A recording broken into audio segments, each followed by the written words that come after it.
The ink on the divorce papers was still wet when Vanessa Sterling laughed. Not the kind of laugh that came from joy. This was sharper, colder, the sound of a woman who had already won and wanted everyone in the room to know it. She slid a cashier's check across the polished mahogany table, the paper making a dry whisper against the wood. $5,000, Marcus. That should cover first and last month's rent somewhere in Jersey. Maybe Queens, if you're lucky. Marcus Carter sat perfectly still. His hands rested on his thighs, away from the table, because if he touched anything right now, the grease under his fingernails would leave marks on the expensive surface. The Carhartt jacket he wore had seen better days, faded blue canvas with oil stains near the cuffs, the kind of stains that never came out no matter how many times you ran it through the wash. His work boots were clean, at least. He'd scrubbed them in the parking garage before coming up, standing over a storm drain with a wire brush for 10 minutes, because showing up to your own divorce covered in motor oil felt like admitting something he wasn't ready to admit. Across from him, Vanessa looked like she'd stepped out of a magazine spread. The Chanel suit was winter white, tailored so precisely it might as well have been painted on. Her hair was pulled back in a sleek ponytail that probably cost more to maintain than most people's car payments. The Cartier watch on her wrist caught the light from the floor-to-ceiling windows. 45th floor, panoramic view of Manhattan turning gray under November rain. She checked the time like she had somewhere more important to be. She probably did. Julian Ashford leaned against the windowsill, scrolling through his phone with the casual arrogance of a man who'd never been told no. 28 years old and already acting like he owned the city. The Brioni suit was midnight blue, the kind that cost 5 figures and came with a personal tailor who knew your inseam by heart. His watch was a Patek Philippe. Marcus recognized it because he'd helped Vanessa pick it out for Julian's birthday last month, back when she was still pretending the marriage meant something. 2003 F-150, right? Julian didn't look up from his screen. My valet drives better. You should upgrade. Get something from this decade. Marcus said nothing. He'd learned over the past 6 months that silence made people uncomfortable, made them fill the space with more words than they intended, and right now, every word out of Julian's mouth was another nail in a coffin Marcus had spent 3 years building. The lawyer, Gables, a sweating man in a gray suit that bunched at the shoulders, cleared his throat. Mr. Carter, if you could just sign on the lines I've marked. Mrs. Sterling has been very generous with the settlement terms, considering the prenuptial agreement. Generous. The word hung in the air like smoke. Marcus kept his eyes on the papers, scanning the dense legal text he'd already memorized. Community property. None. Alimony. Waived. Division of assets. She keeps the penthouse on the Upper East Side, the savings account with $43,000 she'd built from her fashion company, the furniture they'd picked out together when they still shared a bed. He gets his tools, his pickup truck, and $5,000 in what the document called Goodwill Settlement Funds. Goodwill. Like she was doing him a favor. You know what I love about this? Vanessa leaned back in her chair, crossing her legs. How easy you're making it. I expected tears, maybe some begging, but this? This is almost disappointing, Marcus. Where's the fight? He met her eyes for the first time since sitting down. They were the same green he'd fallen in love with 3 years ago, standing in his auto shop in Brooklyn while she waited for her Mercedes to get towed. But there was something different now, something harder, like looking at a stranger wearing a familiar face. There's nothing to fight for. The words came out quiet, flat, not angry, just true. She blinked. For half a second, something flickered across her face, surprise maybe, or the ghost of guilt, but it vanished before Marcus could name it. Well then, she gestured at the papers. Sign. We both have places to be. In the back corner of the conference room, almost invisible in the shadows, a woman sat watching. She hadn't said a word since the meeting started. Victoria Rothwell was 65 years old and looked like old money, the kind that didn't need to announce itself. Her suit was charcoal gray, perfectly tailored but understated, no visible labels. The only jewelry she wore was a simple wedding band, 24-karat gold, worn thin from 40 years of marriage to a man who died 5 years ago. Her silver hair was cut in a neat bob. Her hands rested on the top of a walking cane, polished mahogany with a brass handle, more accessory than necessity. Gables had gone pale when she walked in. Actually pale, like someone had drained the blood from his face with a syringe. He'd started to say something, then stopped, then started again before finally just gesturing to a chair in the corner and going back to his papers with shaking hands. Marcus caught his mother's eye. She gave the smallest nod. Wait. He looked back at the divorce decree. Page after page of legalese that boiled down to one simple truth. Vanessa Sterling was erasing him from her life like a typo. 3 years of marriage gone. He should have felt something, rage, heartbreak, the crushing weight of failure. Instead, there was just this cold clarity, like standing outside in winter and realizing you couldn't feel your fingers anymore. The thing was, he'd seen this coming. Not the divorce specifically, though that had been brewing for months, but the moment when Vanessa would look at him and decide he wasn't enough. That moment had been inevitable from the start, written into the foundation of everything they'd built together. He just hadn't wanted to believe it. 3 years ago, Marcus Carter had been nobody. At least, that's what everyone assumed when they looked at him. 29 years old, running a small auto repair shop in Brooklyn that specialized in foreign imports. Grease under his fingernails, oil stains on his jeans. The kind of guy you'd walk past on the street without a second glance. He was good at what he did. Better than good. He could diagnose an engine problem by sound, could rebuild a transmission blindfolded, knew the electrical system of a BMW like some people knew the Bible. But he wasn't supposed to be more than that. Vanessa's Mercedes had broken down 3 blocks from his shop on a Tuesday afternoon in September. Fuel pump failure. Simple fix.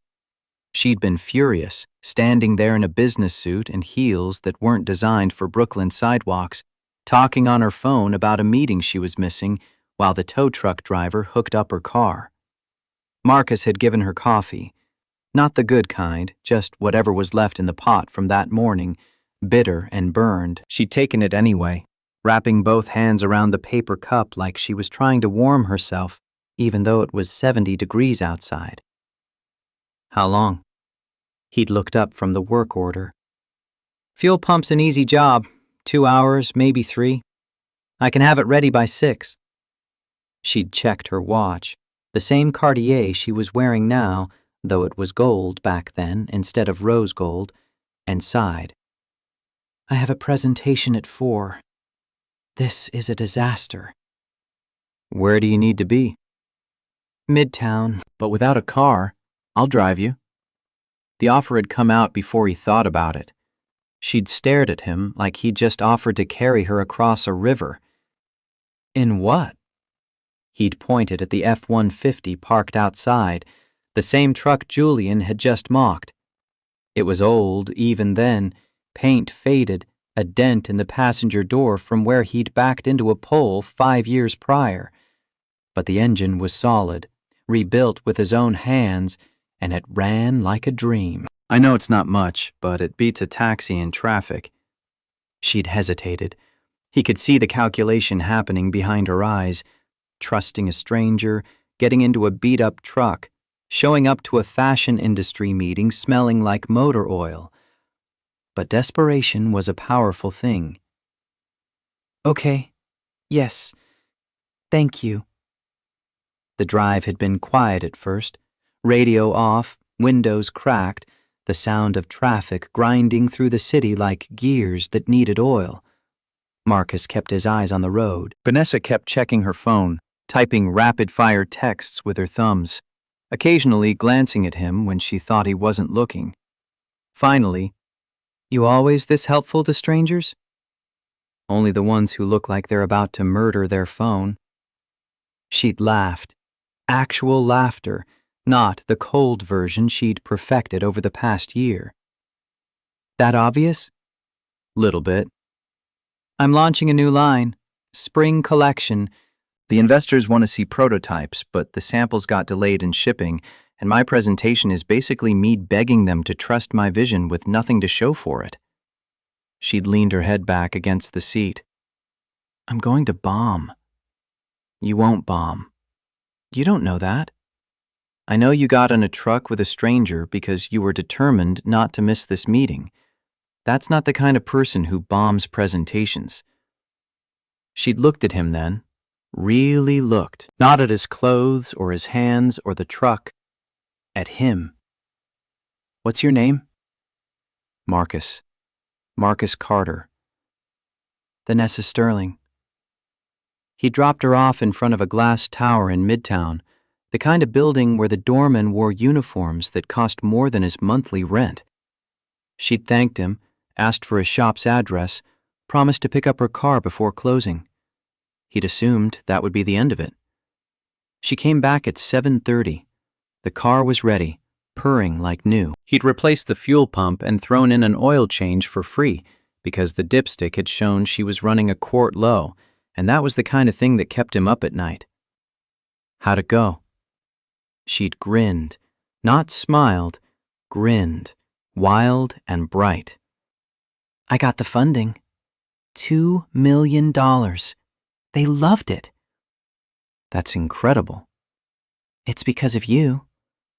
She'd grabbed his hand, impulsive, not caring about the grease. "If you hadn't driven me, I would have missed it entirely." "You saved my entire company." "I just gave you a ride." "You did more than that." She'd hesitated, still holding his hand. "Let me buy you dinner. As a thank you." He should have said no. Should have seen the difference between their worlds and recognized the gap for what it was, unbridgeable. But her hand was warm in his, and she was looking at him like he'd done something heroic instead of just being decent, and he'd been lonely for a long time without realizing it. Okay. Dinner turned into drinks. Drinks turned into a walk through Prospect Park, talking until 2 a.m. about everything and nothing. She told him about growing up in Columbus, Ohio, in a neighborhood where the houses had bars on the windows and the corner store got robbed twice a month. About working 3 jobs to put herself through community college, then design school, then the brutal years of unpaid internships and sleeping on friends' couches while she built her portfolio. He told her about his father, about working at IBM for 30 years, starting in the mailroom and ending as a senior engineer. About how he'd wanted Marcus to follow him into tech, get a degree, work in an air-conditioned office where your hands stayed clean. About the fight they'd had when Marcus dropped out of college to become a mechanic. He thought I was wasting my potential. "Were you?" Marcus had shrugged. "I'm happy. That counts for something." She'd looked at him like that was the strangest thing she'd ever heard. "You're happy fixing other people's cars?" "I'm happy building things. Doesn't matter if it's an engine or a program or a life, long as I'm making something that works." 3 months later, they were living together. 6 months after that, he proposed. It wasn't romantic, no fancy restaurant, no ring hidden in champagne, just the 2 of them in his tiny apartment above the shop, eating Chinese takeout straight from the containers, and Marcus realizing he didn't want to imagine his life without her in it. "Marry me." She'd frozen, lo mein halfway to her mouth. "What?" "I know it's fast. I know we're different. But I don't care about that. I care about you. I love you. Marry me." She'd put down the container. For a long moment, she just stared at him, and Marcus felt his heart trying to climb out through his throat. Then she'd started crying, not sad tears, happy ones, and nodded so hard her ponytail came loose. Yes, God, yes. They got married at City Hall on the Tuesday afternoon. No guests, no reception, just a judge and 2 witnesses pulled from the hallway. Vanessa wore a white sundress she'd designed herself. Marcus wore the only suit he owned, bought from a thrift store in college and altered to fit. They signed the license, kissed in front of a bored clerk, and went to a diner to celebrate with pancakes and terrible coffee. It was perfect. For about 6 months. The cracks started small. Vanessa's company grew faster than anyone expected. The spring line sold out in 3 weeks. Investors came calling, wanting to pump money into expansion, new locations, international distribution. Suddenly, she was flying to Milan and Paris and London, gone for weeks at a time, coming home exhausted and distant. Marcus kept the shop running, fixed cars, paid bills, tried not to notice how she flinched when he touched her with oil-stained hands, tried not to hear the way she lowered her voice when her fashion industry friends called and asked what her husband did for a living. Year 2, things got worse. Vanessa started talking about moving to Manhattan. The Brooklyn apartment was too small, too far from the action, too embarrassing when her colleagues wanted to visit. Marcus sold his shop, not because he wanted to, but because she asked him to. And he was still trying to make things work. Took the money and rented a workspace in Queens, went freelance, told himself it was temporary. It wasn't. She started traveling with an assistant, then an assistant and a publicist, then an assistant, a publicist, and Julian Ashford, who ran a venture capital fund that specialized in fashion startups. Julian was everything Marcus wasn't. Ivy League educated, old money, the kind of connections that opened doors before you even knocked. He talked about cap tables and runway and exit strategies like other people talked about the weather. Vanessa started quoting him at dinner, started laughing at his jokes even when they weren't funny, started working late at the office, then later, then not coming home at all some nights. Marcus knew. Of course he knew. You didn't live with someone for 2 years and miss the signs. The way she angled her phone away when texting. The new perfume that smelled expensive and foreign. The silk underwear that showed up in the laundry, tag still on, nothing he'd seen her wear. He confronted her on a Sunday morning in March. She'd just gotten home from a business trip to Miami, still wearing yesterday's makeup, her suitcase unpacked in the hallway. "Are you sleeping with him?" She'd frozen with her hand on the refrigerator door. For a second, he thought she might lie. Then her shoulders slumped, and she closed the door without taking anything out. "Yes." The word hit like a fist, not because it was a surprise, but because hearing it out loud made it real in a way it hadn't been before. "How long? Does it matter?" "How long, Vanessa?" She turned to face him. No tears, no apologies. Just this flat, tired look that said she'd already checked out of the marriage and was just waiting for him to catch up. 4 months. 4 months. While she was kissing him goodbye at the airport. While she was asking him to fix things around the apartment. While she was still signing Christmas cards from the Carters. "I want a divorce." She'd nodded like she'd been expecting it. "Okay. That's it? Just okay?" "What do you want me to say, Marcus?" Her voice cracked, first real emotion he'd seen. "That I'm sorry? I am. I'm sorry I married you thinking I could make it work. I'm sorry I let it go on this long when we both knew it was over." "I didn't know it was over." "That's because you're content with mediocrity." The words came out sharp, cutting. You're happy fixing cars and living small and never wanting more. And that's fine for you. But I can't do it anymore. I can't be the wife of a mechanic who smells like motor oil and doesn't understand why I need more than this. There it was, the truth she'd been dancing around for 2 years. He wasn't enough. Would never be enough. Because she was measuring him by money and status and all the things he'd deliberately chosen not to chase. So that's it. You're leaving me for Julian. I'm leaving you for me. Julian just happens to be there. 3 months later, here they were, conference room on the 45th floor, signing papers that would erase their marriage like it had never happened. Marcus should have fought harder, should have told her the truth about who he really was, what he'd really been doing all those late nights in the garage. But pride was a stubborn thing, and he was tired of being seen as less than.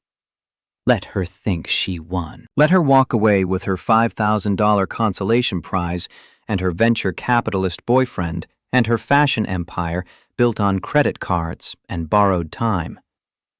He picked up the pen, cheap plastic ballpoint, the kind that came free with office supply orders, and flipped to the signature pages. Wait, Julian pushed off from the windowsill. Before you sign, there's something you should know. Marcus looked up. Vanessa shot Julian a warning glance that he ignored. Vanessa and I are getting engaged. Officially. We're announcing it at the Metropolitan Club next month. Julian's smile was sharp as broken glass. Just figured you should hear it from us instead of reading it in the society pages. Professional courtesy and all that. Professional courtesy. From the man who'd been sleeping with his wife for 4 months while pretending to be a business partner. Marcus felt his mother shift in the corner, heard the quiet tap of her cane against the floor, a warning. Don't react. Stay calm. He looked at Vanessa. She had the decency to look uncomfortable at least. Congratulations. Julian's smile faltered. That's it? No scene? No begging her to reconsider? Would it change anything? The question hung in the air. Vanessa looked away, finding something fascinating in the rain-streaked windows. No, Julian said finally. It wouldn't. Then there's nothing to say. Marcus turned back to the papers. His hand was steady as he signed his name on the first line. Marcus Carter. Not Marcus Carter Rothwell, which was his legal name, the one on his birth certificate and driver's license, and the corporate filings for Carter Technologies. Just Marcus Carter, the mechanic, the nobody, the man who wasn't worth fighting for. He signed the second page, third, fourth. Each signature felt like letting go of something he'd been holding too tight for too long. Not the marriage, that had been dead for months, but the hope that maybe if he waited long enough, stayed quiet enough, loved her hard enough, she'd wake up one day and see him for who he really was. She wouldn't. She'd proven that. Final page. He signed his name one last time and pushed the papers back across the table. Done. Gables grabbed them like they might catch fire, flipping through to verify every signature was in place. This is... yes. Everything appears to be in order. I'll file these with the court tomorrow. You should receive your final decree within 30 days. 30 days until it was official. 30 days until Vanessa Sterling was no longer his wife, no longer his problem, no longer anything to him except a name he'd have to learn not to think about in the middle of the night. She stood up, smoothing her skirt. I hope you find someone who makes you happy, Marcus. Someone who fits your lifestyle. I hope Julian gives you everything you think you need. It wasn't quite a blessing, wasn't quite a curse. Something in between, like most truths. Julian grabbed his jacket from the back of his chair. Come on, babe. I made reservations at Per Se. 1 o'clock. Actually, the voice came from the corner, quiet but carrying. Before you leave, there's something we need to discuss.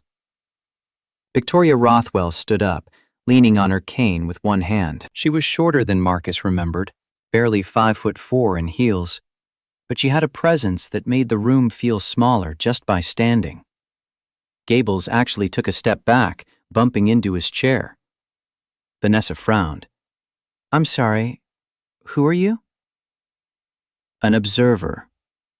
Victoria walked slowly to the table, her cane tapping against the floor with each step. Tap, step, tap, step. "I was told there was a legal proceeding happening in my building. I like to keep informed about who uses my conference rooms." "Your building?" Julian's laugh was nervous, forced. "This is Rothwell Tower. Unless you're—" He stopped. Actually stopped mid-sentence as the pieces fell into place. The silver hair, the cane, the way Gables had gone white as printer paper when she walked in. Victoria Rothwell. She didn't offer her hand. "I own this building, among other things." Vanessa found her voice first. "Mrs. Rothwell, I had no idea. We would never have presumed." "It's fine. The conference room is available for rent. Though I do wonder about the company Mr. Gables keeps these days." She looked at the lawyer with something that might have been disappointment. "We've known each other 15 years, Harold. You can send me a courtesy call?" "I didn't think—" "Mrs. Rothwell, I apologize." "Don't apologize.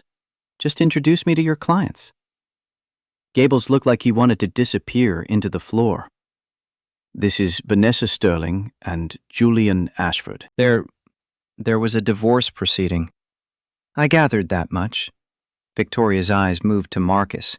They were ice blue, sharp as January wind, and for half a second, something passed between them that looked almost like amusement. "And the gentleman in the work jacket?" Marcus stood up. His boots scuffed against the polished floor, leaving faint marks he knew the cleaning crew would buff out by morning. "Marcus Carter, ma'am." "Carter." She said it slowly, tasting the name. "That's interesting. I used to know a Carter. Good man. Worked for my husband back in the 80s. Started in the mailroom, ended up running our entire IT division. That was my father." The room went very quiet. Even the rain outside seemed to pause, waiting. "Henry Carter." Victoria smiled, and it was warm, genuine, nothing like the corporate mask most billionaires wore. "I went to his funeral 5 years ago. Lovely service. You gave the eulogy." "You remember that?" "I remember my husband cried. First time I'd seen him cry since our daughter died. Your father was a good friend to him." Vanessa was staring at Marcus like she'd never seen him before. Julian had gone pale, hand frozen halfway to his phone. "I didn't know." Vanessa's voice came out small. "You never said your father worked for—" "You never asked." The words landed like stones in still water. She flinched. Victoria tapped her cane against the floor. "Mr. Ashford, I understand you have a meeting scheduled with Rothwell Holdings next Monday, correct?" Julian straightened, trying to recover his composure. "Yes, ma'am. We're very excited about the opportunity to—" "Cancelled." "I'm sorry?" "The meeting. It's cancelled. My acquisitions team did their due diligence on your fund. The numbers don't work. Too much leverage, not enough actual assets. We're not interested." Julian's face went from pale to red. "That's not. We have investors. We have—" "You have debt. $30 million worth, according to our research. Some of it ours, actually. We bought your notes from a distressed asset fund last month. Small world." She tilted her head. "We'll be calling those notes in Monday morning. Have your lawyer ready." The silence that followed was the kind that made your ears ring. Julian opened his mouth, closed it, opened it again like a fish drowning in air. Vanessa grabbed his arm. Julian, what is she talking about? What debt? He shook her off. This is insane. You can't just... There are contracts. There are clauses. Read the fine print, Mr. Ashford. We have the right to call in any loan if we determine the borrower poses an unacceptable risk. Victoria's smile was cold as winter steel. You pose an unacceptable risk. This is because of him, isn't it? Julian pointed at Marcus. Because his daddy worked for your husband? This is nepotism. This is business. Victoria's voice dropped 10 degrees. And if you're going to throw around accusations, you should make sure you're not standing in a room that records everything for liability purposes. Julian's eyes went to the ceiling, searching for cameras. Found them. 2 small domes in opposite corners, red lights blinking. I think we're done here. Victoria turned to Marcus. Walk an old woman to her car? It wasn't really a question. Marcus grabbed his jacket from the back of the chair, ignoring Vanessa's stare, ignoring Julian's barely contained rage. He followed his mother to the door. Behind them, Vanessa found her voice. Marcus, wait. He stopped, didn't turn around. That $5,000, you should take it. You'll need it. He left it on the table, walked out without looking back. The elevator ride down was silent, except for the mechanical hum of cables and pulleys. Victoria watched the floor numbers tick down, 45, 44, 43, while Marcus stood with his hands in his pockets, trying to process what had just happened. Finally, you didn't have to do that. Do what? Cancel Julian's meeting, call in his loans. You just cost him his entire business. I cost him nothing. He cost himself by leveraging other people's money to fund a lifestyle he couldn't afford. Victoria glanced at him. Besides, you think I'd let that smug little trust fund baby walk away thinking he won? After what he did to my son? I'm fine. You're heartbroken. There's a difference. The elevator opened into the parking garage. A black Escalade was waiting, engine running, driver standing at attention. Victoria's daily car, armored and anonymous, the kind that blended into Manhattan traffic like water. She paused before getting in. Are you sure about this? Once we start, there's no going back. Marcus thought about Vanessa's face when Victoria introduced herself. The way Julian's confidence had crumbled like wet paper. The $5,000 still sitting on the conference room table, unclaimed. I wanted her to love me for who I was, not what I had. And she didn't. Then she doesn't deserve to know the truth. Victoria patted his arm. 3 weeks until their engagement party. That gives us time to prepare. Prepare what? His mother's smile was sharp as a knife. Justice, darling. The kind that comes with receipts. She got into the car. The door closed with a heavy thunk, bulletproof glass and reinforced steel between her and the world. Marcus watched the Escalade pull out of the garage, merge into traffic, disappear into the gray maze of the city. Behind him, the elevator dinged. Footsteps echoed across concrete. He didn't need to turn around to know who it was. Marcus. Vanessa's heels clicked against the floor. She'd followed him down, leaving Julian upstairs with Gables and the divorce papers and his crumbling empire. He turned. She looked smaller somehow, standing there in her designer suit with mascara starting to run from tears she was trying not to cry. Why didn't you tell me? Tell you what? That your father was... that you knew... She gestured helplessly at the building around them. Any of it. Why did you let me think you were just a mechanic? I am just a mechanic. Don't do that. Don't lie. I'm not lying. He kept his voice level, calm. My father worked for Rothwell. That doesn't make me special. That just makes me the son of a man who was good at his job. But Victoria Rothwell knows you. She came to your father's funeral. She just destroyed Julian's entire fund because of you. She destroyed his fund because he's a fraud.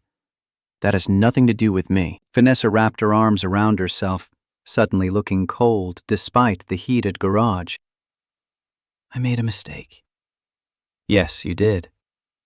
"Not the divorce. I mean," she took a shaky breath.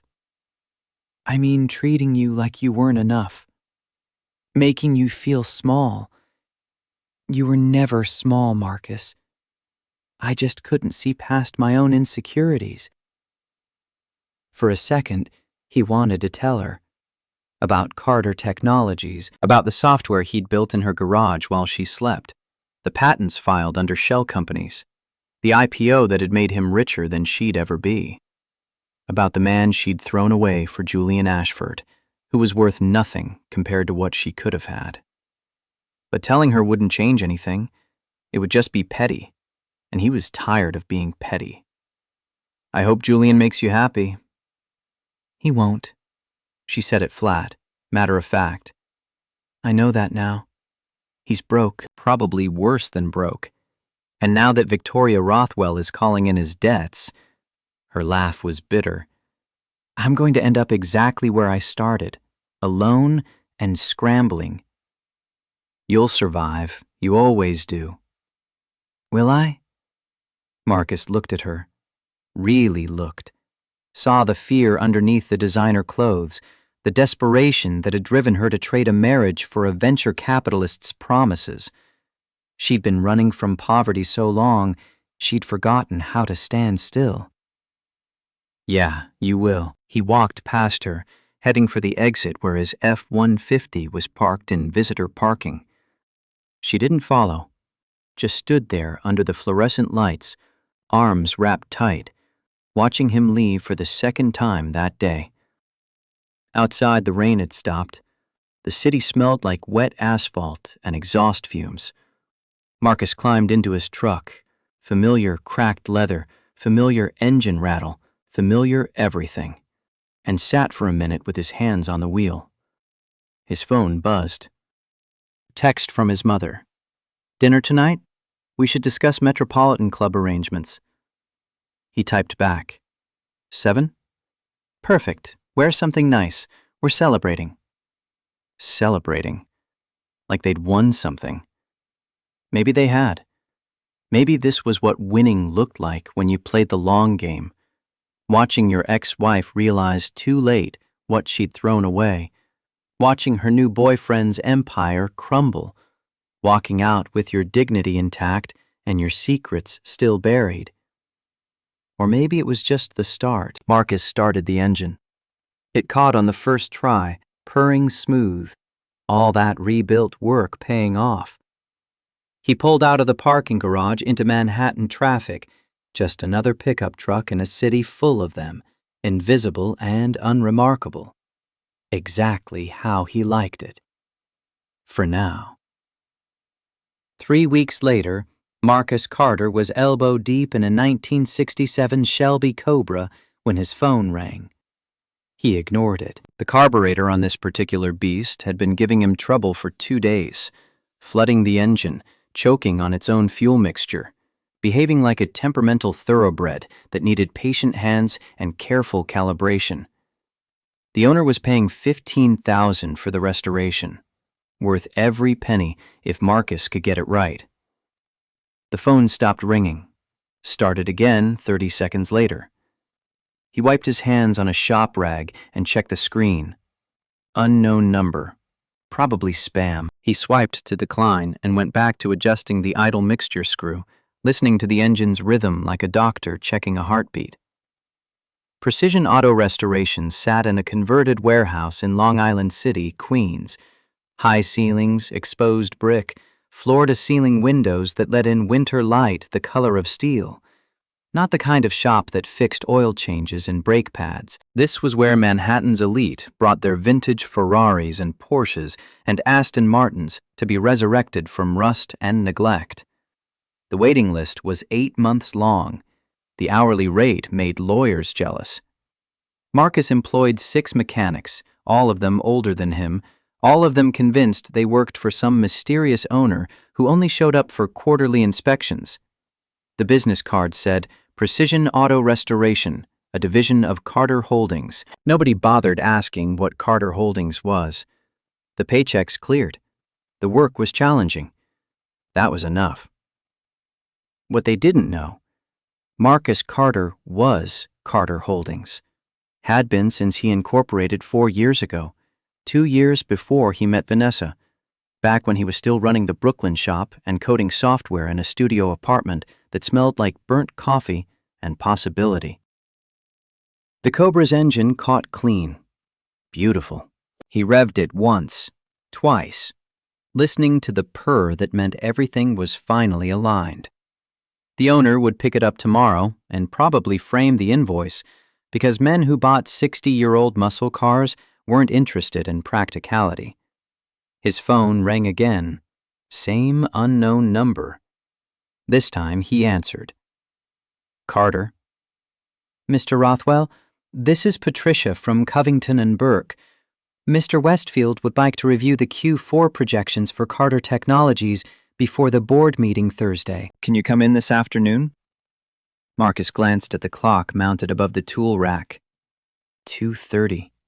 He had 3 more hours of shop time scheduled, plus the Jaguar E-Type waiting for a transmission rebuild. 4 o'clock work? Perfect. Conference room B. He'll have the prospectus ready. She hung up without saying goodbye. Lawyers were efficient like that. Marcus stripped off his coveralls and headed for the bathroom in the back. The mirror showed a man who looked nothing like a CEO. Grease smudge on his left cheekbone, hair sticking up where his safety goggles had pressed it flat, hands stained dark despite the industrial soap he scrubbed with twice daily. He looked exactly like what Vanessa had thought he was, what everyone thought he was. Nobody looked at a mechanic and saw a software entrepreneur. That was the entire point. Carter Technologies had started as a joke. Not really a joke, more like a problem that needed solving, and Marcus had never been good at leaving problems unsolved. 4 years ago, working 16-hour days at the Brooklyn shop, he'd gotten frustrated with the inventory management system. Every auto parts supplier had their own database, their own ordering process, their own incompatible software. Tracking what you had, what you needed, what was backordered or discontinued required spreadsheets and phone calls and prayer. So he built something better. Started simple. Database that pulled from multiple suppliers, cross-referenced part numbers, flagged discontinued items with compatible alternatives. Taught himself Python, then SQL, then whatever else he needed to make it work. Coded at night after the shop closed, testing during the day when orders came in wrong or late. 6 months in, he had a working prototype. Another mechanic saw it, asked if Marcus could build one for his shop. Then another. Then 10. Then 50. By the time he met Vanessa, Carter Technologies had 200 auto shops using the software on a subscription model. Revenue was enough to quit the mechanic work if he wanted. He didn't want. Liked working with his hands too much. Liked the honesty of metal and grease and things that either worked or didn't. He kept both lives separate. Carter Technologies existed on paper. LLC registered in Delaware, corporate address at a law firm in Midtown, bank accounts and tax returns and quarterly filings with the state. Marcus Carter Rothwell was listed as founder and CEO. But nobody outside the lawyers and accountants knew that Marcus Carter Rothwell and Marcus Carter were the same person. When he married Vanessa, he'd meant to tell her, kept waiting for the right moment. But she'd been so focused on her fashion empire, so dismissive of his mechanic work, that telling her felt like admitting he needed to be more than what he was. And he didn't. He was fine being both.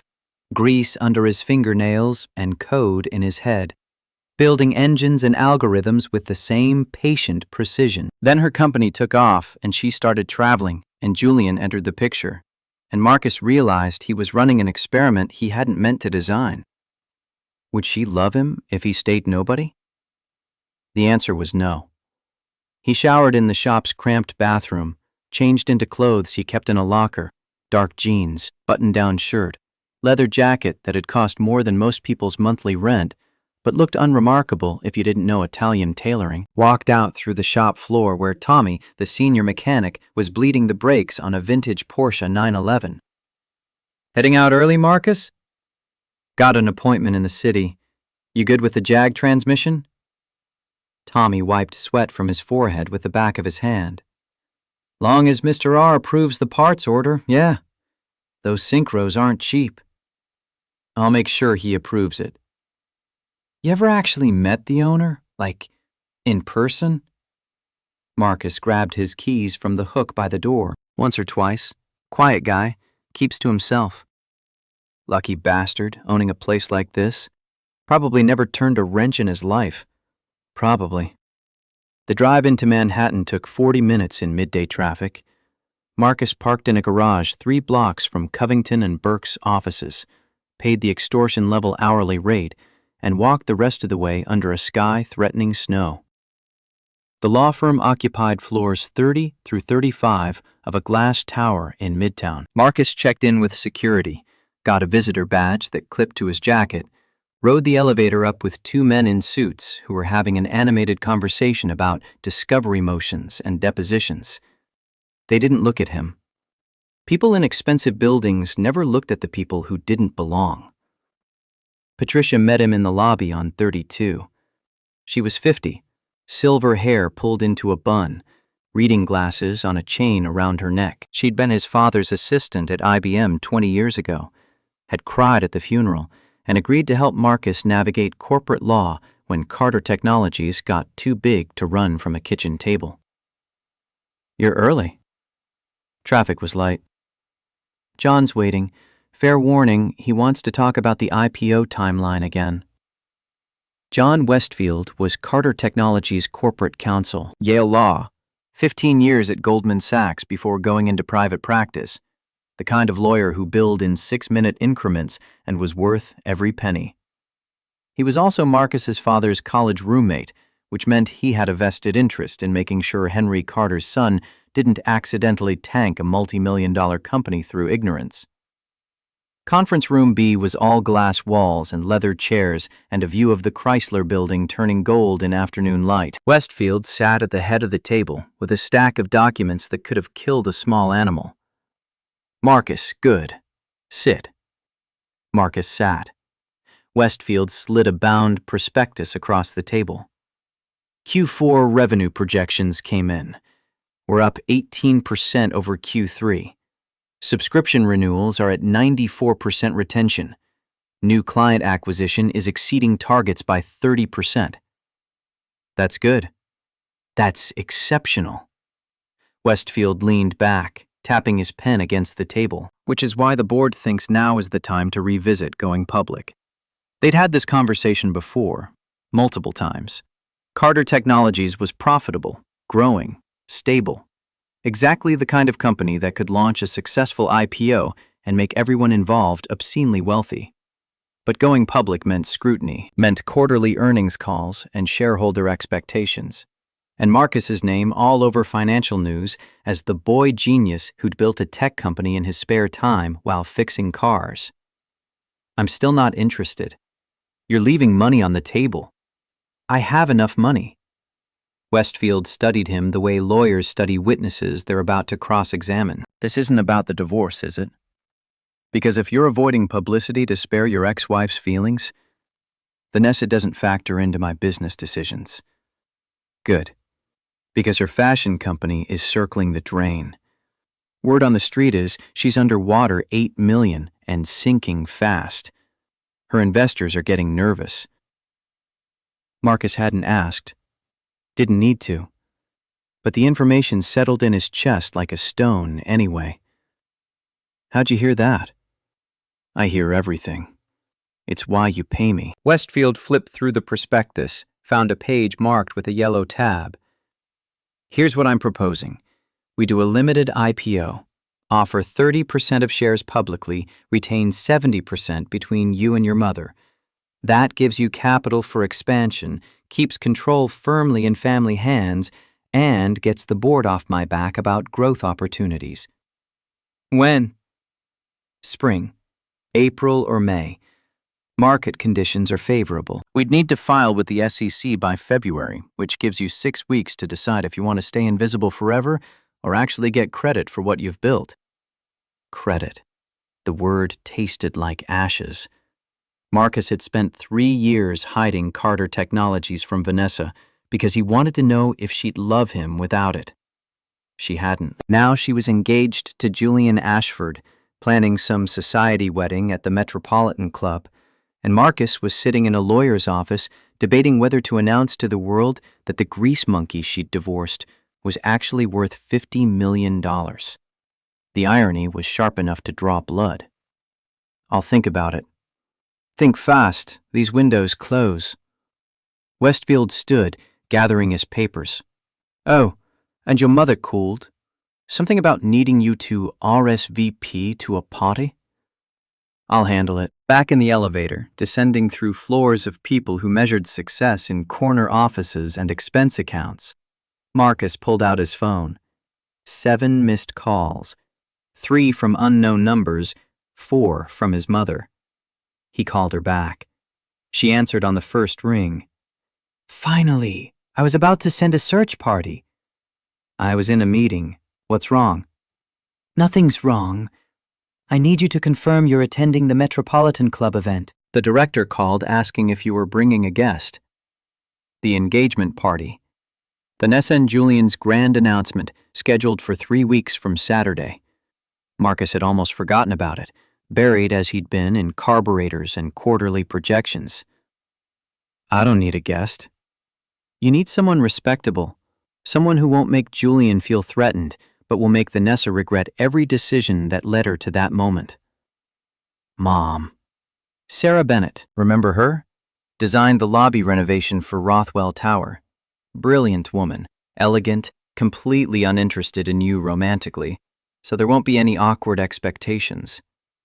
Marcus remembered Sarah, late 40s, sharp cheekbones, gray streak in her dark hair that she wore like a statement. She'd pitched the lobby redesign with a scale model built from reclaimed materials and a 20-minute presentation that had the board eating from her hand. She'd do it? I already asked. She said yes. Victoria's voice carried that particular satisfaction of a woman who'd orchestrated something 6 moves ahead of everyone else. I told her to wear something stunning but understated. We want Vanessa to notice her, not overshadow your entrance. This feels manipulative. Darling, it is manipulative. That's the point. You're not going to that party to celebrate their engagement. You're going to show her exactly what she threw away. Marcus leaned against the elevator wall, watching floor numbers tick down. 32, 31, 30. What if I just don't go? Then Julian wins. He gets to marry your ex-wife, spend her money until it runs out, and never face consequences for treating you like you were beneath him. Victoria's tone shifted, softer. You don't have to destroy them, Marcus. But you should at least let them see who you really are. Give them one night of truth before they build their marriage on lies. The elevator opened onto the lobby. Marcus stepped out into the marble and glass canyon, surrounded by people rushing to meetings and deals and lives that didn't include grease stains or code commits or the quiet satisfaction of fixing things. Okay, I'll go. Excellent. Wear the charcoal suit, not the navy. And for God's sake, get a haircut before then. You look like a mechanic. I am a mechanic. You're a CEO who happens to fix cars. There's a difference. She hung up before he could argue. Marcus walked back to the parking garage through streets going dark with early winter. His phone buzzed. Text from an unknown number. Marcus, this is Vanessa. I need to talk to you. Please call me. He deleted it, kept walking.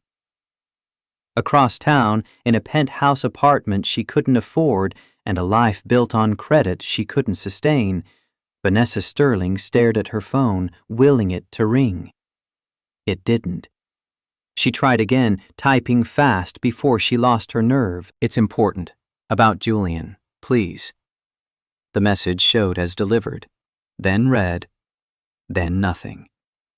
Julian emerged from the bedroom in a bathrobe that cost $1,200, hair wet from the shower, already on his phone, scrolling through emails that made his jaw tighten. Who are you texting?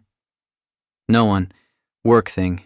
She locked her screen, set the phone face down on the marble kitchen counter that had come with the apartment, rental furniture in a rental life, everything temporary, everything borrowed. How's your meeting? Cancelled. He poured scotch into a crystal tumbler, neat, drank half of it in one swallow. Victoria Rothwell's office called, said they're pursuing other opportunities. 3 months of pitches, gone. Vanessa's stomach dropped. The Rothwell deal had been Julian's safety net, the $50 million that would have covered his debts and funded the expansion and proven to his investors that he was worth backing. Without it, they were exposed. What about the other funds, the ones in Boston? Also pulling out. Apparently word travels fast when Victoria Rothwell decides you're not worth her time. He finished the scotch, poured more. We're fucked, Vanessa. Completely fucked. Don't say that. Why not? It's true. I've got $20 million in margin calls coming due next month. My investors are asking questions I can't answer. And now the one woman who could have saved me has decided I'm toxic. He laughed, bitter. All because I'm marrying your mechanic's ex-wife.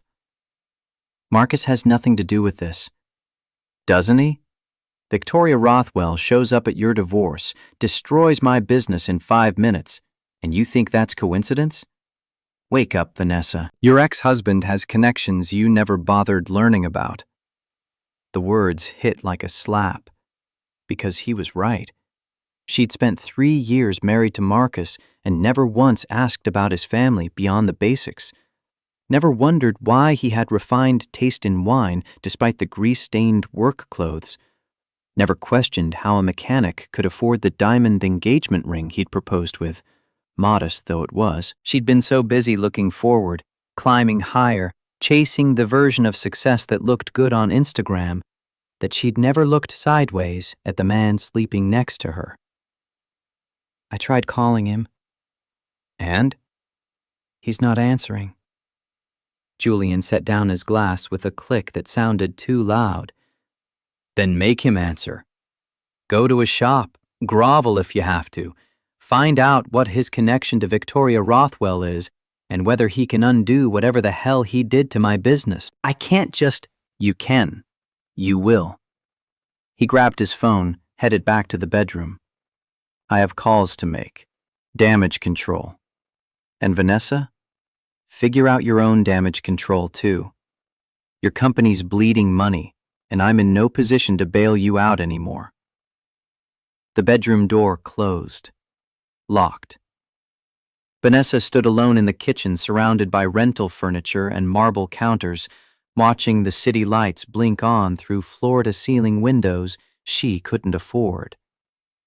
Her phone sat dark on the counter. No missed calls, no messages. Just the silence of a man who'd said everything he needed to say 3 weeks ago in a conference room on the 45th floor. She opened her banking app, checked the balances she'd been avoiding for weeks. Business account, negative $43,000.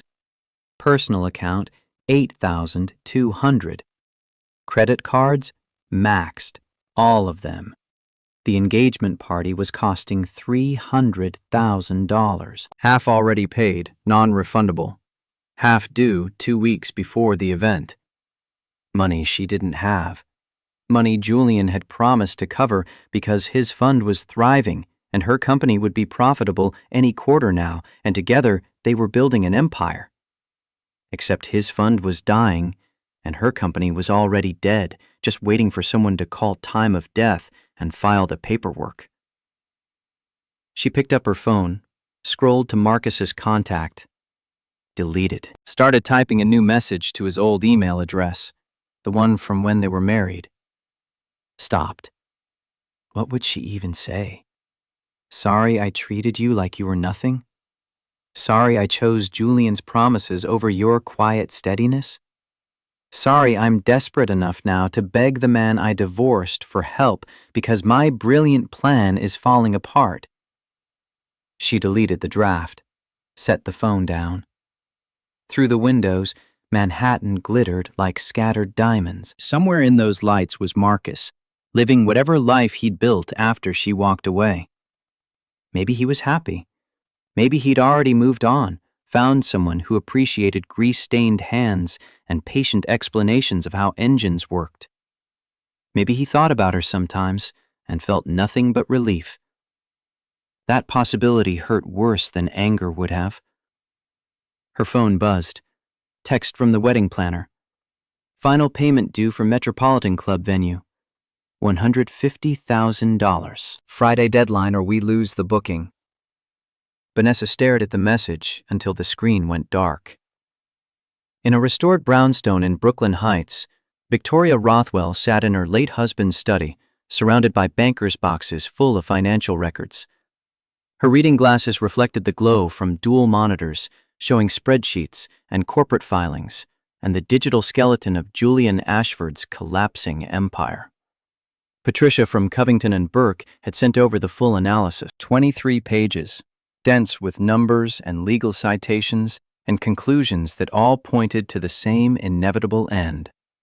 Julian Ashford had been running his fund like a Ponzi scheme, using new investor money to cover old debts, leveraging assets he didn't own to secure loans he couldn't repay. It was elegant in its stupidity. The kind of thing that worked until it didn't, and then it destroyed everyone in the blast radius. Vanessa would be in that radius. Her company owed Julian's fund $800,000 from a bridge loan 6 months ago.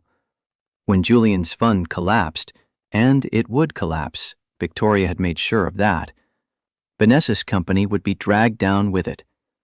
Victoria almost felt bad. Almost. But then she remembered watching Marcus sign those divorce papers with steady hands while Vanessa checked her watch. Remembered Julian's smirk when he announced the engagement party. Remembered her son walking out of that conference room looking like someone had carved out his heart and handed it back to him in pieces. She didn't feel bad anymore. Her phone rang. Marcus. Done thinking about the IPO? I'm doing it. Spring timeline. Tell Westfield to file the SEC paperwork. Victoria leaned back in the leather chair that still smelled faintly of her husband's cologne, even after 5 years. You're sure? Once we announce, there's no hiding anymore. Every financial journalist in the country will write about you. Good. Let them write. Marcus's voice carried something she hadn't heard in months. Not quite anger. Determination, maybe. Vanessa wanted me to be more ambitious. She can read about my ambition in the Wall Street Journal. That's my boy. One more thing. The Metropolitan Club engagement party. I want to make sure Julian knows I'm coming. How do you want to handle that? Send the RSVP. Marcus Carter Rothwell, plus guest. Make sure it goes to their wedding planner so Vanessa sees it. Victoria smiled, sharp as cut glass. Consider it done. She hung up and pulled up the contact for Eleanor Wright, who ran the most exclusive event planning company in Manhattan. Eleanor had organized Victoria's husband's funeral, had coordinated charity galas for every major museum in the city, and owed Victoria enough favors to fill a book. The phone rang twice. Eleanor's voice was warm, professional, the kind of warmth that came with a 6-figure retainer. Victoria, what can I do for you? I understand you're planning an engagement party at the Metropolitan Club. Vanessa Sterling and Julian Ashford. Brief pause. I am. I need you to add a name to the guest list. RSVP as accepted. Marcus Carter Rothwell +1. Longer pause. The sound of typing. That name isn't on the approved list. It will be. Marcus is an old family friend. I'd consider it a personal favor, Eleanor. More typing. Victoria could picture her scrolling through databases, cross-referencing names, putting pieces together the way good planners did when billionaires made requests. Marcus Carter Rothwell. Any relation to Rothwell Holdings? My son. The typing stopped. When Eleanor spoke again, her voice carried the careful neutrality of someone who'd just realized they were standing in a minefield. Of course. I'll add him immediately. Should I inform Miss Sterling? Absolutely. Include it in her next update. I'm sure she'll be delighted to know Marcus is attending. Of course. Will there be anything else? That's all. Thank you, Eleanor. Victoria ended the call and sent a text to Sarah Bennett. Confirmed for Metropolitan Club, 3 weeks Saturday. I'll send details. Wear something that makes architects look like artists. Sarah replied immediately. This is either going to be brilliant or a disaster. Why not both? Victoria typed back. She closed the laptop and stood, joints protesting the 2 hours she'd spent immobile in the chair. The study was dark except for the desk lamp, the rest of the brownstone quiet and empty. Too quiet. She missed Henry most in moments like this, when she wanted to share the particular satisfaction of a plan coming together. But Henry was 5 years gone, and Marcus needed a mother more than she needed a husband's ghost.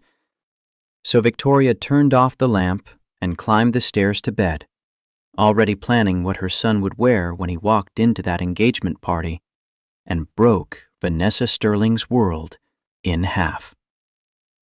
At Precision Auto Restoration, Marcus stayed late finishing the Jaguar transmission. The work was meditative, hands moving through familiar patterns, remove the old synchros, inspect the gear teeth for wear, replace the worn parts with new ones that would mesh perfectly. Metal and precision, and the satisfaction of making something broken whole again. His phone sat on the workbench, screen dark. No messages from Vanessa. She'd tried twice more, then stopped. Good.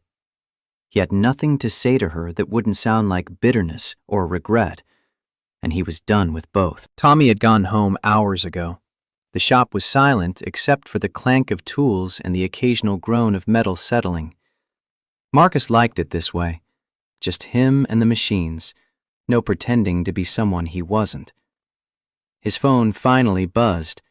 Text from his mother. RSVP confirmed. Wedding planner will notify Vanessa tomorrow. Sarah's in. Suit fitting scheduled for Thursday. Marcus set down the wrench he'd been holding, wiped his hands clean, stared at the message until the screen dimmed. This was it. The moment when he stopped hiding and started showing the world, showing Vanessa, who he'd been all along. Part of him wanted to back out, maintain the comfortable invisibility he'd cultivated for 4 years. The other part, the part that had signed those divorce papers and walked away from $5,000 like it was pocket change, wanted to watch her face when she realized what she'd traded for Julian Ashford's empty promises. He typed back, "See you Thursday." Then he went back to the transmission, hands steady, heart quiet, building something that would work perfectly because that's what he did. He fixed things that were broken and made them better than before, even if the thing he was fixing this time was his own goddamn pride. 2 days later, Vanessa sat in her office, corner suite with a view, rented like everything else, staring at an email from Eleanor Wright Events. Updated guest list attached. Please review and confirm final headcount by Friday. She opened the attachment, scrolled through names she recognized: fashion editors, investors, Julian's business partners, the society photographers who would turn their engagement into content for magazines that wouldn't exist in 5 years. Then, 3/4 down, Marcus Carter Rothwell plus guest. RSVP. Accepted. Her coffee mug slipped from her hand, shattered against the desk. Hot liquid everywhere, spreading across the guest list printout, turning the names into brown-stained blurs. Carter Rothwell. Marcus Carter Rothwell. She grabbed her phone with shaking hands, pulled up Google, typed the name with coffee-sticky fingers. The results loaded. Her vision went white at the edges. Carter Technologies announces record Q4 growth. Carter Rothwell named among top tech entrepreneurs under 40. Auto software startup Carter Technologies valued at $80 million in private markets. And photos. Marcus in a suit she didn't recognize, shaking hands with the mayor. Marcus at a ribbon cutting for some tech incubator in Brooklyn. Marcus standing next to Victoria Rothwell at a charity gala, both of them smiling. The caption reading, "Victoria Rothwell and son, Marcus Carter Rothwell, support STEM education initiatives." Son. Her phone slipped from her hands. Marcus wasn't just connected to Victoria Rothwell. Marcus was Victoria Rothwell's son, the heir to Rothwell Holdings. The mechanic she'd divorced for being too small, too content, too unwilling to chase more, was the founder of an $80 million company and the only child of one of the richest women in New York. And she'd thrown it away for Julian Ashford, who was worth less than nothing. The intercom on her desk buzzed, her assistant's voice, tinny and uncertain. "Miss Sterling, your 2:00 is here. The bankruptcy attorney." Vanessa looked at the coffee spreading across her desk, at the Google results still glowing on her phone, at the guest list with Marcus's name burning like a brand. "Cancel it." Her voice came out raw, scraped. "Cancel everything." She grabbed her coat and walked out, leaving the office behind, the coffee spreading like blood across everything she'd built and lost. The Metropolitan Club on Saturday night looked like old money having a fever dream. Crystal chandeliers hung from vaulted ceilings, each one worth more than most people earned in a year. White marble floors reflected candlelight from 200 tables arranged in perfect symmetry around a central dance floor. An orchestra played Vivaldi in the corner, strings weaving through conversation like thread through expensive fabric. Vanessa Sterling stood at the top of the grand staircase in a dress that cost $40,000. Rented, like everything else in her life now, but nobody needed to know that. The fabric was ivory silk that caught light like water, custom fitted to hide the weight she'd lost stress eating and stress not eating over the past 3 weeks. Her hair was swept up in an elaborate twist that had taken 2 hours and 3 stylists. Diamond earrings, also rented, caught the chandelier glow. She looked perfect. Felt hollow. Below her, guests mingled with champagne flutes and practiced smiles. Fashion editors she'd courted for years. Investors who'd funded her company when it was thriving. Society photographers positioned to capture every angle of what was supposed to be her triumph. Marrying up. Marrying money. Marrying the kind of man who opened doors just by walking through them. Except Julian Ashford wasn't that man anymore. He stood at the bar, third scotch in 40 minutes, tie already loosened. The Brioni suit fit like a second skin, but he wore it like armor that had already failed. His phone kept buzzing.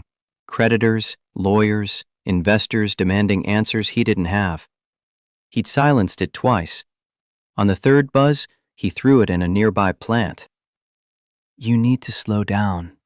Vanessa descended the stairs, careful on heels that pinched. People are watching. Let them watch. He finished the scotch, slammed the glass on the bar hard enough that the bartender flinched. Half these people are here to see me fail anyway. Nobody knows. Everyone knows. His laugh was sharp, ugly.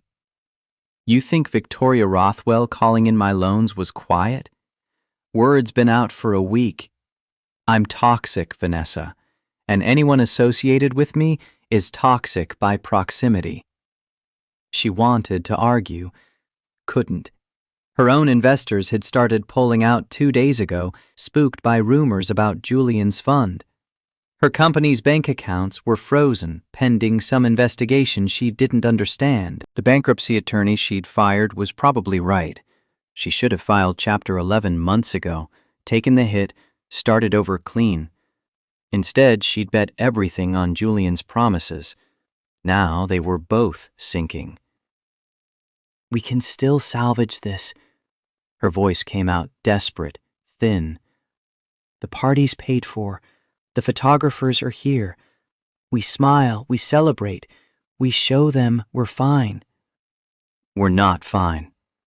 He grabbed another scotch from a passing waiter. And I'm done pretending. Across the ballroom, near the entrance where late arrivals were still checking coats, Eleanor Wright stood with her tablet, monitoring the guest list. Professional smile, designer suit, the kind of calm that came from orchestrating 1,000 events without visible panic. But her eyes kept flicking to the door, waiting. At 8:15, a black town car pulled up to the curb. Not a limousine, nothing ostentatious, just clean lines and tinted windows and the quiet confidence of people who didn't need to announce themselves. The driver opened the rear door.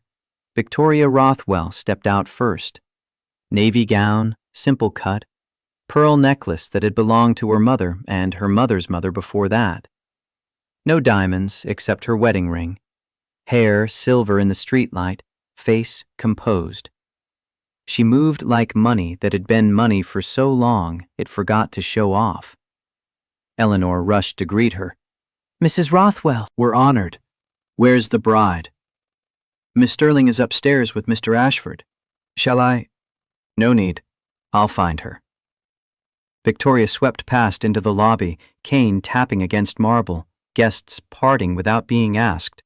Behind her, a second figure emerged from the town car. Sarah Bennett was 47 and looked like she'd been carved from determination and sad software. Gray streak in her dark hair, sharp cheekbones, a dress that managed to be both elegant and architectural, black with geometric cutouts that suggested blueprints. She walked like someone who'd spent 30 years in construction sites and boardrooms and learned to command both. This is either brilliant or cruel, she murmured to Victoria as they entered the ballroom. Why not both? The orchestra shifted from Vivaldi to something slower, more ominous. Guests noticed Victoria, recognized her. Conversations dying mid-sentence. She was a legend in Manhattan, the billionaire widow who turned her husband's tech fortune into a real estate empire, the woman who sat on 12 corporate boards and never smiled in photographs. Julian saw her, went white. The scotch in his hand trembled.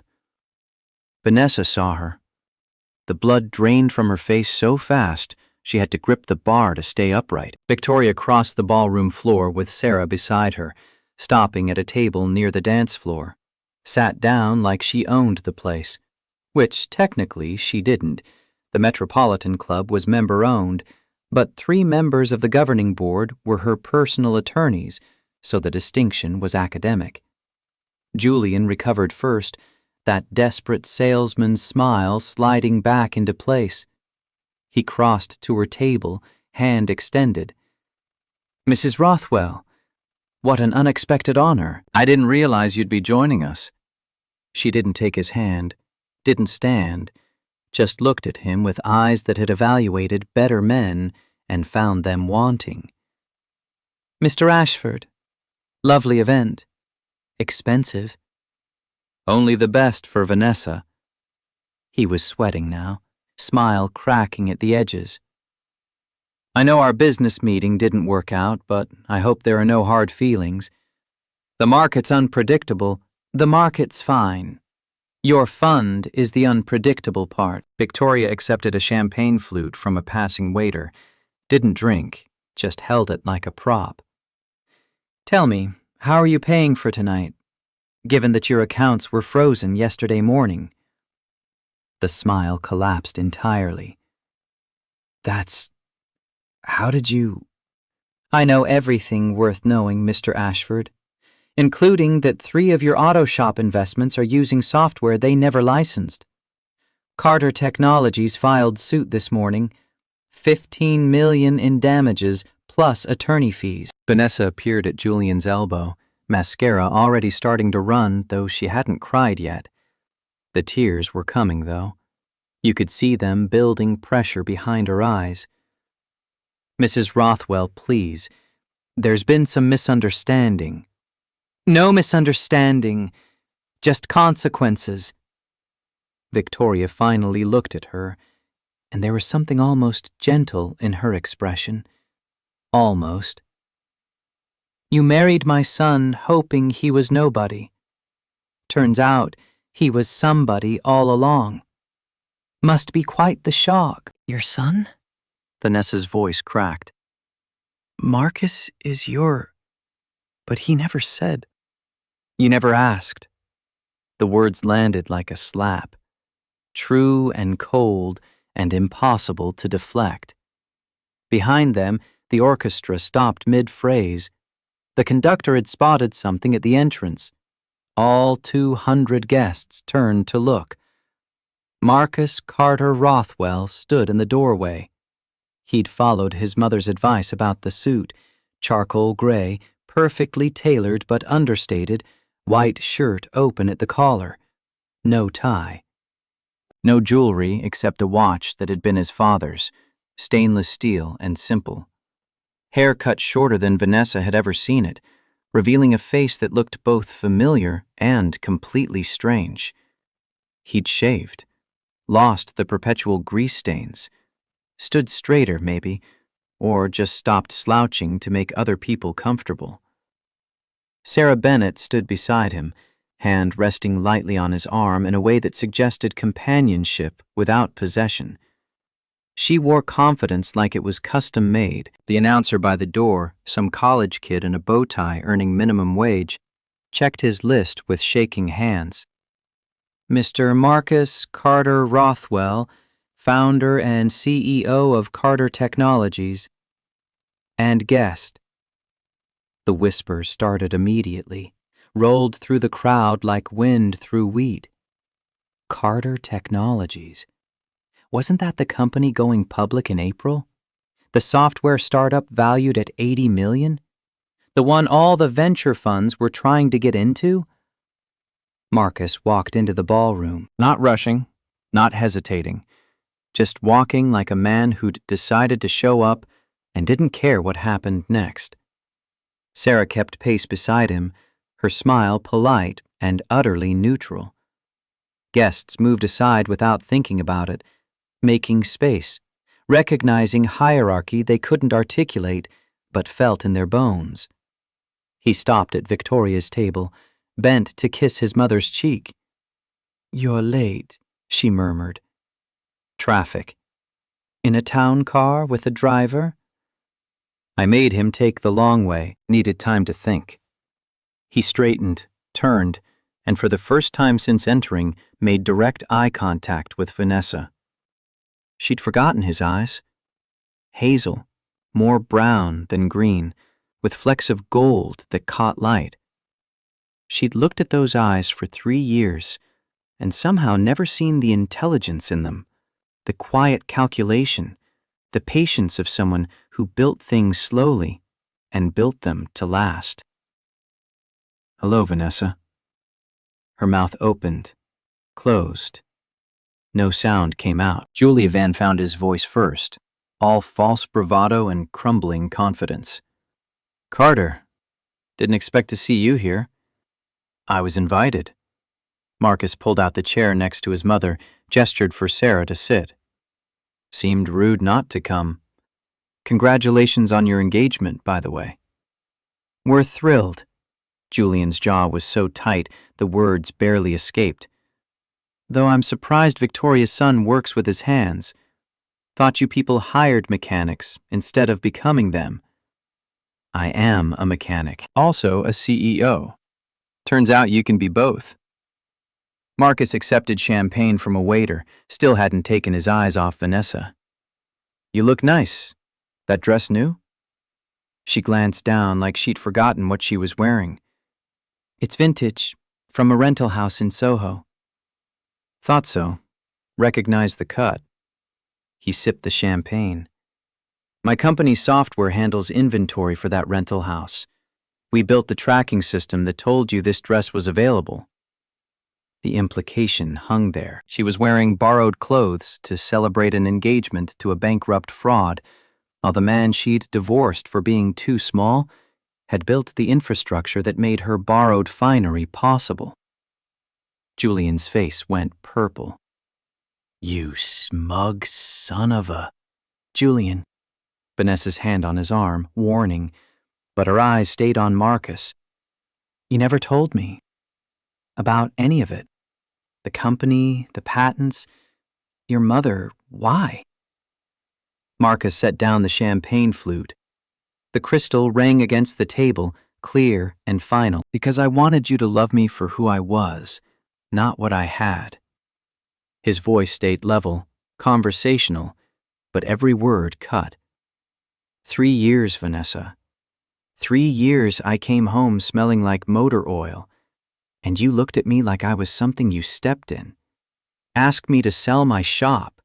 Told your friends I was in automotive services because saying mechanic was embarrassing.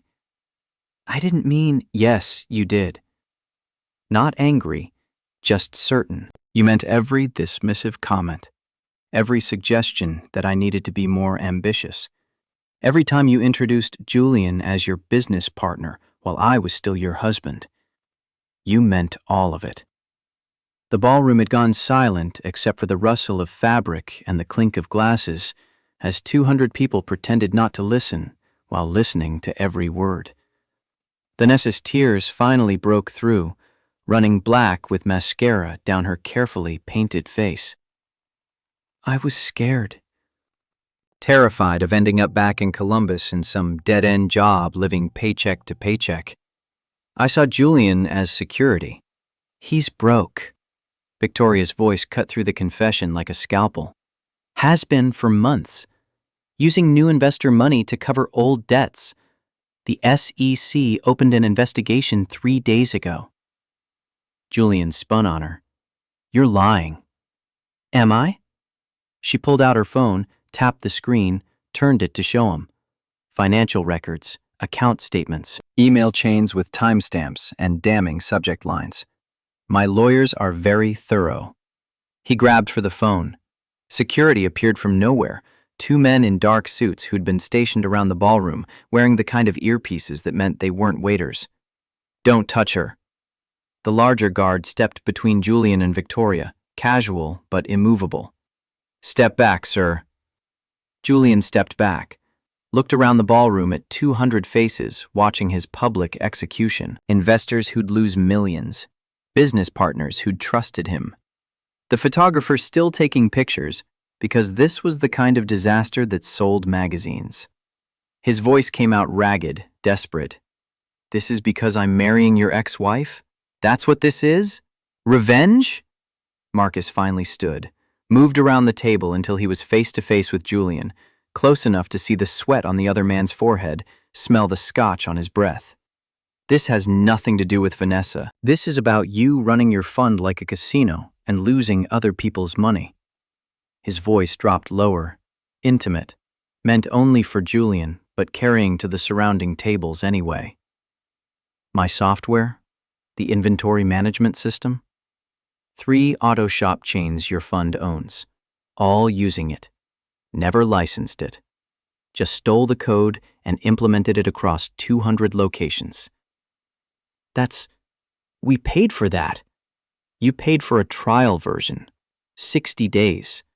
You've been using it for 18 months. That's intellectual property theft. 15 million in damages, conservatively. Marcus stepped back. My lawyers filed this morning. You'll be served Monday. Julian's world was ending. He could see it happening in real time. The blood draining, the slight sway, the way his hands started shaking as reality crushed him. He turned to Vanessa, reaching for her like she was a life raft. This is your fault. If you just don't. Marcus's voice went hard, the first real anger breaking through. Don't make this about her. You made every choice that brought you here. Take responsibility like a man instead of blaming someone else. Julian's face twisted. He grabbed Vanessa's wrist, yanked her close. We're leaving. Now. This engagement party is over. Let go of her. Or what? You'll sue me? Already doing that. He laughed, wild and bitter. You want her? Take her. She's broke anyway. Fashion company's dead, drowning in debt. Vanessa jerked free, stumbling in her rented heels. When she spoke, her voice carried across the ballroom, loud enough that even the orchestra would have heard if they were playing. We're not leaving. You are. She wiped mascara from her face with the back of her hand, smearing it worse. This engagement is over. We're over. Get out. You can't be serious. I'm not marrying someone who uses me as a shield for his failures. Her voice cracked but held. I'm not desperate enough for that. Not me more. Julian stared at her, at Marcus, at Victoria sitting calm and regal, watching his empire burn, at 200 guests witnessing the collapse of everything he'd built on lies and leverage. You're all going to regret this. He was shouting now, losing the last threads of composure. I have lawyers. I have connections. I'll bury every one of you. Security, please escort Mr. Ashford out. Victoria didn't raise her voice. Didn't need to. The two guards moved in, took Julian's arms, not rough, but immovable. He fought for maybe 3 seconds before realizing how futile it was. This isn't over! He was still yelling as they walked him toward the exit. Vanessa, you're making a mistake! Marcus, you smug bastard! The door closed, cut off the rest. Silence flooded the ballroom like water filling a sinking ship. Vanessa stood alone at the bar, mascara streaked, dress perfect, life in ruins. She looked at Marcus the way drowning people look at shore, desperate, knowing it's too far to reach. Can we talk? Please, just 5 minutes? He should have said no. Should have walked away clean, let her collapse be her own problem, taken satisfaction in the justice of it. But something in her face, the absolute devastation, the recognition of how completely she'd destroyed herself, made him pause. 5 minutes. Victoria raised an eyebrow. He gave her a look that said, I know what I'm doing, even though he absolutely didn't. They walked to the edge of the ballroom near the windows overlooking Fifth Avenue. Central Park sprawled dark beyond the glass, a pocket of nothing in the middle of everything. Vanessa spoke first, voice barely above a whisper. I'm sorry. For all of it. For treating you like you weren't enough. For Julian, for being so terrified of poverty that I married wealth instead of character. I know. That's it? Just, I know? Marcus looked out at the park. What do you want me to say, Vanessa? That I forgive you? I do. That I understand? I do. That any of it changes what happened? It doesn't. I threw away something real because I was chasing something fake.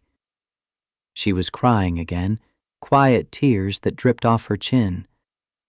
I looked at you for 3 years and only saw grease under your fingernails. I never saw the code you wrote, the business you built, the man you were becoming.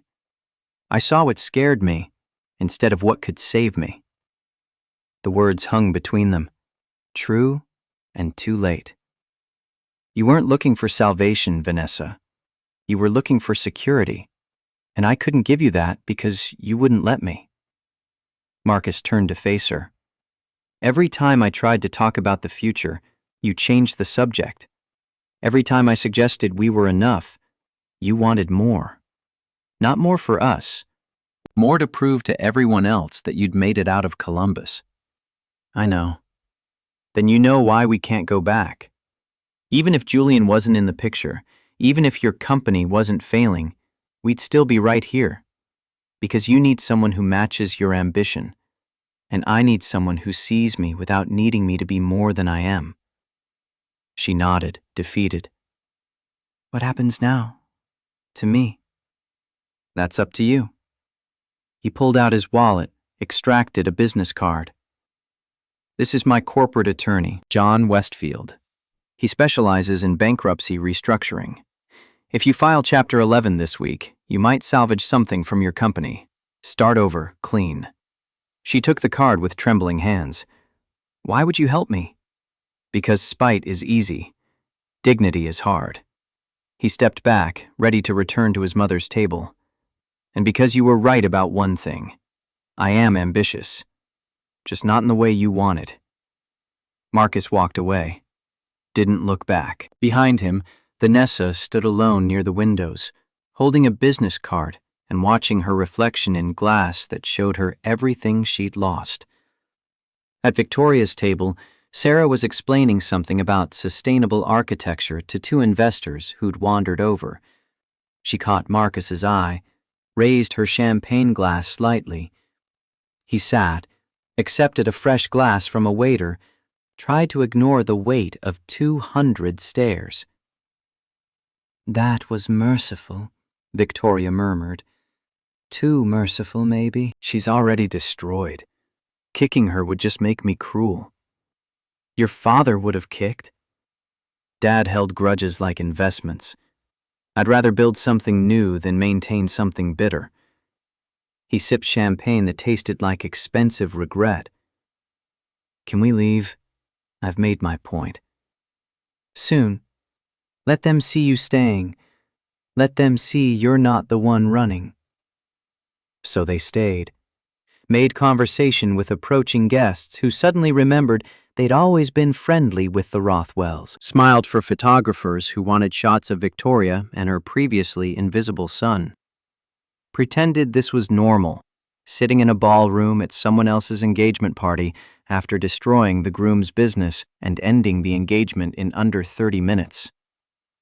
Vanessa left first, slipped out a side door without saying goodbye to anyone, still wearing the $40,000 dress because the rental agreement wasn't up until tomorrow. The guests dispersed slowly after that. Without a bride or groom, the party had no center, no purpose. By 10 o'clock, the ballroom was empty except for staff clearing champagne flutes and wilted flowers.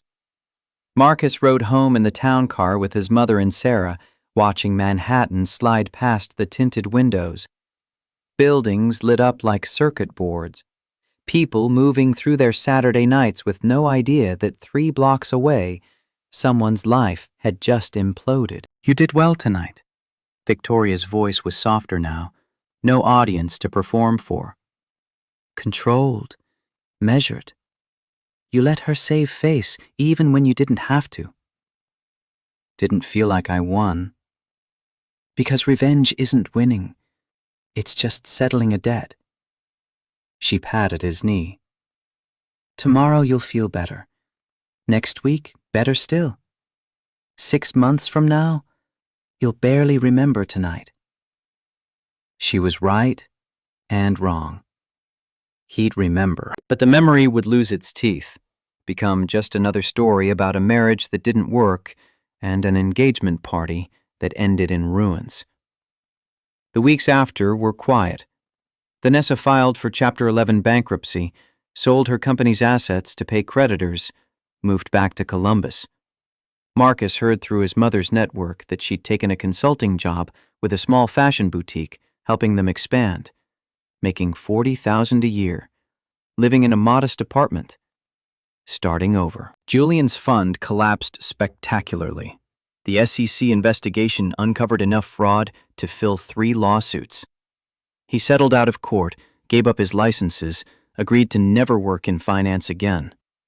Last Marcus heard, he was selling insurance in Connecticut. Carter Technologies went public in April. The IPO raised $70 million. Marcus kept 60% of shares, his mother 20%, sold 20% to institutional investors who promised not to pressure him about quarterly earnings. His face appeared in Forbes, Fortune, The Wall Street Journal. People wanted interviews about the mechanic who became a CEO. He declined all of them. Instead, he spent his days split between the Queen's shop and corporate offices in Midtown, building engines and algorithms with the same patient precision. The IPO money went into expansion, new markets, better software, hiring developers who understood that code was just another kind of engine that needed regular maintenance. 6 months after the engagement party, a package arrived at Marcus's apartment in Brooklyn. No return address, Columbus postmark. Inside, a cashier's check for $5,000, the exact amount Vanessa had offered him at the divorce. The note was written on plain paper, no letterhead, just her handwriting he'd recognize anywhere. Marcus, this is the severance pay I tried to give you. I'm returning it because I finally understand. You never wanted my money. You wanted my respect. I threw away a good man because he didn't come in the package I expected.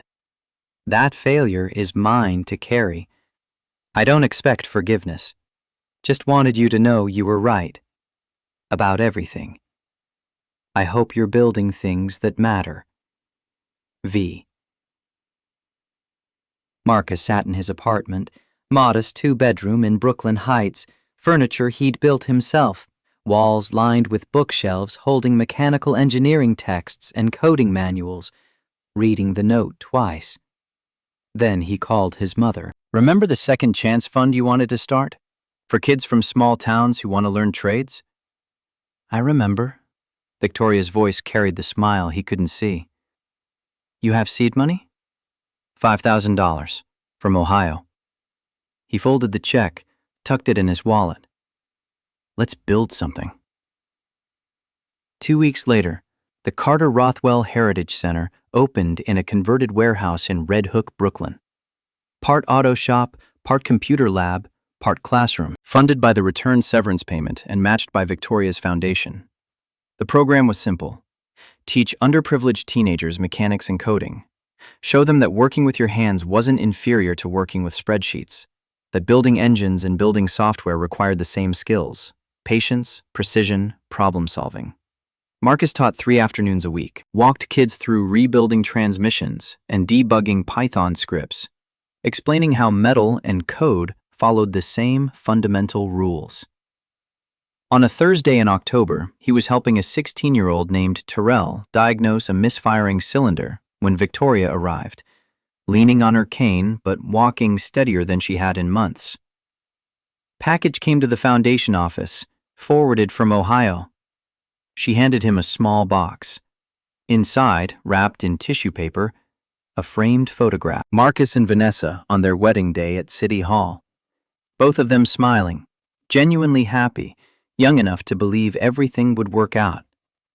No note this time, just the photo. Marcus looked at it for a long moment, saw himself at 29, grease still under his fingernails even in a suit, grinning like he'd won the lottery. Saw Vanessa at 31, sundress she'd designed herself, eyes bright with hope. That version of them didn't exist anymore. Maybe never had. He set the frame on a shelf in his office, not hidden, not displayed. Just there. Terrell wiped oil from his hands, came over to look. That's your ex-wife? The one from the party? How'd you hear about that? Google, man. You're kind of famous now. The kid grinned. She's pretty. Why'd you divorce? Marcus thought about all the true answers. Because she wanted more than I could be. Because I needed someone who saw me without needing me to be different. Because marriage built on assumptions instead of honesty crumbles when you finally tell the truth. Instead, he said, because we wanted different things, and sometimes that's nobody's fault. You think you'll get married again? Maybe, if I find someone who likes grease stains. Terrell laughed, went back to the engine. Marcus watched him work, methodical, careful, learning the rhythm of how machines breathed, and felt something settle in his chest that might have been peace. His phone buzzed. Text from Sarah Bennett. Coffee tomorrow? Have a project that needs someone who understands structural integrity. Both kinds. He typed back, sure, 7 a.m.? Perfect. Bring blueprints for that nonprofit expansion you're planning. Marcus pocketed the phone, turned back to Terrell and the misfiring engine. Showed him how to read spark plug fouling, how to diagnose whether the problem was fuel or air or timing. Outside the windows, Brooklyn sprawled gray and industrial and beautiful in its honesty. No pretending, no performance, just the work of building and fixing and making things better than you found them. Victoria watched from the doorway. When Marcus glanced up, she raised her coffee cup slightly, a toast to endings that felt like beginnings. He raised his own cup back, smiled, returned to teaching a kid from Brownsville how to rebuild what was broken and make it run clean. In Columbus, Vanessa sat in her modest apartment looking at a sketchbook full of designs she'd drawn while trying to sleep. Fashion for people like her, people who'd clawed out of poverty and still remembered what hunger felt like. Clothes that were beautiful without being expensive, wearable without being disposable. She'd sent the wedding photo to Marcus because holding on to it felt like holding on to something that had never been real. Letting it go was the last piece of the life she'd tried to build on foundations that couldn't support the weight.